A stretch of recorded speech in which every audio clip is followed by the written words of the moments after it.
Pengertian etika, moral, dan akhlak. A. Pengertian etika. Secara bahasa, kata etika lahir dari bahasa Yunani ethos, yang artinya tampak dari suatu kebiasaan. Dalam hal ini, yang menjadi perspektif objeknya adalah perbuatan, sikap, dan tindakan manusia. Pengertian etika secara khusus adalah ilmu tentang sikap dan kesusilaan suatu individu dalam lingkungan pergaulannya yang kental akan aturan dan prinsip terkait tingkah laku akan aturan yang dianggap benar. Sedangkan pengertian etika secara umum adalah aturan, norma, kaidah, ataupun tata cara yang biasa digunakan sebagai pedoman atau azas oleh suatu individu dalam melakukan perbuatan dan bertingkah laku. B. Pengertian moral. Moral bahasa Latinnya yaitu moralitas adalah istilah manusia menyebut ke manusia atau orang lainnya dalam tindakan yang memiliki nilai positif. Jadi, manusia yang tidak memiliki moral disebut amoral atau tidak bermoral. Sehingga, moral adalah hal mutlak yang harus dimiliki oleh setiap manusia. Moral secara eksplisit adalah hal-hal yang berhubungan dengan proses sosialisasi. Nah, tanpa moral, manusia tidak bisa melakukan proses sosialisasi. C. Pengertian akhlak. Menurut istilah etimologi atau bahasa, perkataan akhlak berasal dari bahasa Arab, yaitu khuluq, yang mengandung arti budi pekerti, tingkah laku, perangai, dan tabiat. Sedangkan secara terminologi atau istilah, makna akhlak adalah suatu sifat yang melekat dalam jiwa dan menjadi kepribadian. Dari situlah memunculkan perilaku yang spontan, mudah, dan tanpa memerlukan pertimbangan. Pembahasan yang kedua yaitu perbedaan etika, moral, dan akhlak. Nah, apa saja perbedaannya? Kalau dari segi objek, etika, moral, dan akhlak sama-sama menyangkut tentang perbuatan manusia. Namun, dari segi sumber, etika bersumber dari akal pikiran, moral ini bersumber dari norma masyarakat, sedangkan akhlak bersumber dari Al-Quran dan hadis. Kalau menurut fungsinya, etika berfungsi sebagai konseptor atau teoritis, moral berfungsi sebagai realistis atau praktis, sedangkan akhlak berfungsi sebagai konseptor dan realita. Di segi sifat, etika ini bersifat relatif, moral bersifat relatif, sedangkan akhlak bersifat absolut dan universal atau menyeluruh. Yang terakhir, dari segi tujuan, etika ini tujuannya menyangkut hablum minan nas, yaitu hubungan dengan manusia. Sedangkan moral juga masih menyangkut hablum minan nas, yaitu hubungan dengan sesama manusia. Namun, pada akhlak, ini menyangkut dua hubungan, yaitu hablum minan nas, hubungan dengan sesama manusia, dan hablum minallah, yaitu hubungan dengan Allah Subhanahu wa Ta'ala. Karakteristik akhlak Islam. Sesungguhnya, akhlak-akhlak Islami memiliki beberapa karakteristik dan keistimewaan yang membedakannya dari sistem akhlak lainnya. Di antara karakteristik akhlak Islam tersebut adalah yang pertama, Rabbaniyah atau dinisbatkan kepada Rabb. Yang dimaksud dengan Rabbaniyah di sini meliputi dua hal, yaitu Rabbaniyah dari sisi tujuan akhirnya atau Rabbaniyah al-Ghayah. Rabbaniyah al-Ghayah maknanya adalah Islam menjadikan tujuan akhir dan sasaran terjauh yang hendak dijangkau oleh manusia adalah menjaga hubungan yang baik dengan Allah dan berhasil meraih ridhonya. Selanjutnya, Rabbaniyah dari sisi sumbernya atau Rabbaniyah al-Masdar. Rabbaniyah al-Masdar maknanya adalah bahwa manhaj atau konsep sistem yang telah ditetapkan oleh Islam guna mencapai tujuan akhir tersebut adalah manhaj yang Rabbani. Karena sumbernya adalah wahyu Allah kepada penutup para rasulnya Muhammad SAW. Karakteristik yang kedua yaitu insaniyah atau manusiawi. Sesungguhnya akhlak Islam memiliki sebuah risalah atau misi yang sangat penting, yaitu memerdekakan manusia, membahagiakan, menghormati, dan memuliakan manusia. Dari tinjauan ini, maka risalah Islam adalah risalah yang insaniyah atau manusiawi, karena ia diturunkan untuk manusia sebagai pedoman hidup manusia untuk mewujudkan kemaslahatan manusia dan selaras dengan fitrah manusia.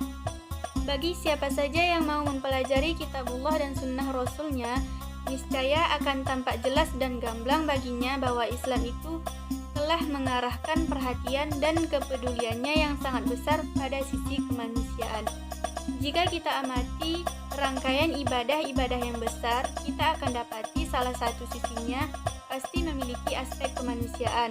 Contohnya sholat.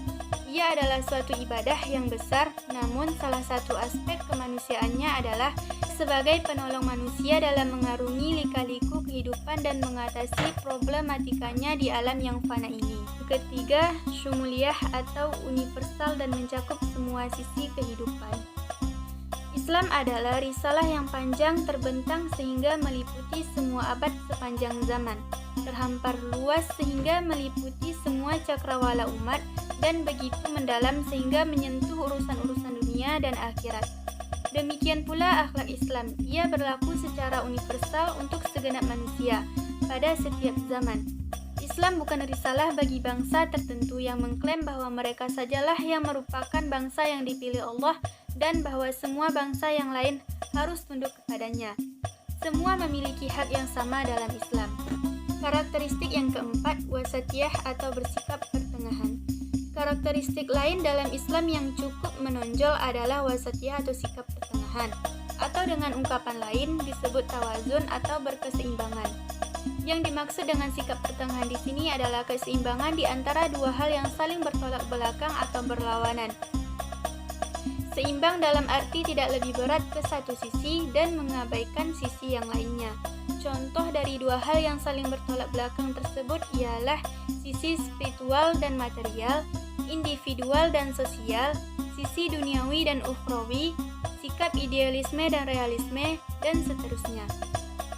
Pertengahan dalam Islam maknanya memberikan kepada masing-masing aspek haknya yang sesuai dengan porsinya tanpa ada unsur berlebihan atau mengurangi, dan juga tanpa mengabaikan hak-hak yang lainnya. Aktualisasi akhlak dalam kehidupan sehari-hari. Aktualisasi akhlak adalah bagaimana seseorang dapat mengimplementasikan iman yang dimilikinya dengan mengaplikasikan seluruh ajaran Islam dalam setiap tingkah laku sehari-hari. Akhlak yang seharusnya diaktualisasikan dalam kehidupan seorang muslim itu ada 6. Yang pertama, akhlak kepada Allah. Akhlak kepada Allah seperti mentauhidkan Allah dan tidak syirik kepadanya, beriman dan hanya menyembah Allah dan tidak menduakannya. Yang kedua, akhlak terhadap Rasulullah. Akhlak kepada Rasulullah yaitu mengikuti dan menjalankan sunnahnya, bersolawat kepada Rasul, karena memang sudah kewajiban yang diberikan Allah kepada umatnya untuk senantiasa bersolawat kepada Rasul agar bisa mendapatkan syafaatnya kelak di dunia maupun di akhirat. Yang ketiga, akhlak terhadap diri sendiri. Dalam akhlak terhadap diri sendiri yaitu bersikap sabar dalam keadaan apapun, karena sabar dapat menaikkan derajat manusia. Kita juga harus selalu bersyukur atas segala hal yang telah Allah berikan kepada kita. Keempat, akhlak terhadap keluarga. Mendidik keluarga agar menjadi keluarga yang baik. Contohnya, orang tua mengajari anaknya tata cara sholat dan mengaji. Memelihara keturunan, artinya kita harus menghindarkan anak atau keturunan kita dari hal yang tidak baik, karena keturunan merupakan penerus keluarga. Kelima, akhlak terhadap sesama manusia. Contoh berakhlak yang baik terhadap sesama manusia adalah menjalin persaudaraan, saling tolong-menolong, dan menepati janji. Keenam, akhlak terhadap sesama makhluk. Akhlak yang baik kepada makhluk adalah sebagaimana ucapan sebagian ulama, yaitu menahan diri untuk tidak mengganggu atau menyakiti, suka memberi dan bermuka manis. 5. Larangan pergaulan bebas. Pergaulan bebas adalah pergaulan tidak dibatasi oleh aturan agama maupun aturan kesusilaan. Pergaulan bebas termasuk bentuk perilaku tercela yang harus benar-benar dijauhi, terutama oleh para remaja. Pergaulan bebas ini akan mendekatkan seseorang pada perbuatan zina, mabuk-mabukan, narkoba, dan juga juga tawuran. Yang marak terjadi di lingkungan sekitar adalah perbuatan zina. Zina berarti hubungan layaknya suami istri antara laki-laki dan juga perempuan, tanpa ada ikatan pernikahan yang sah menurut Islam.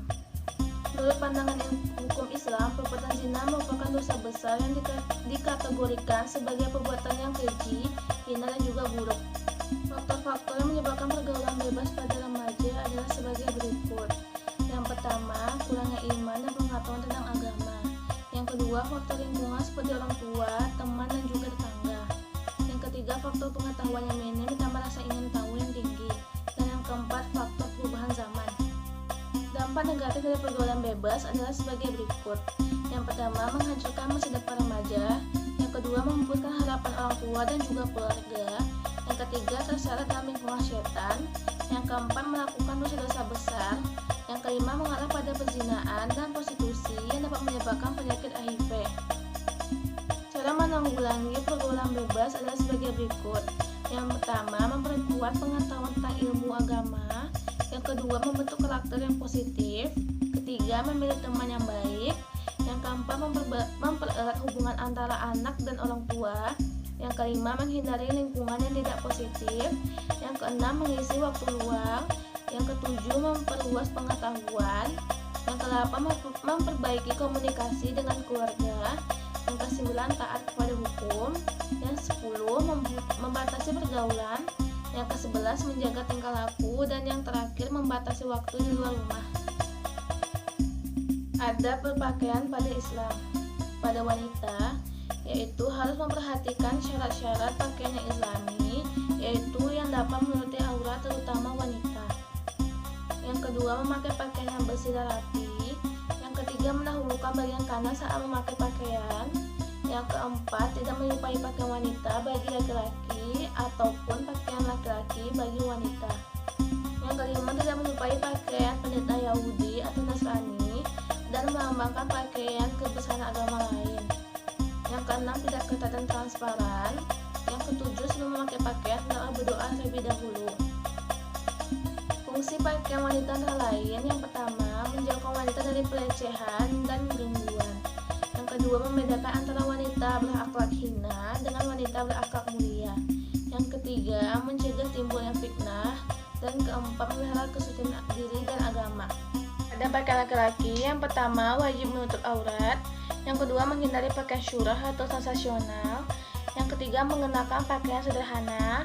Yang keempat, menggunakan pakaian berwarna putih. Yang kelima, menghindari pakaian yang terlalu panjang atau isbal. Yang keenam, mendahulukan anggota tubuh sebelah kanan. Yang ketujuh, menghindari pakaian sutra dan emas. Yang kedelapan, menghindari pakaian yang menyerupai orang kafir. Dan yang terakhir, tidak mengenakan pakaian yang menyerupai wanita.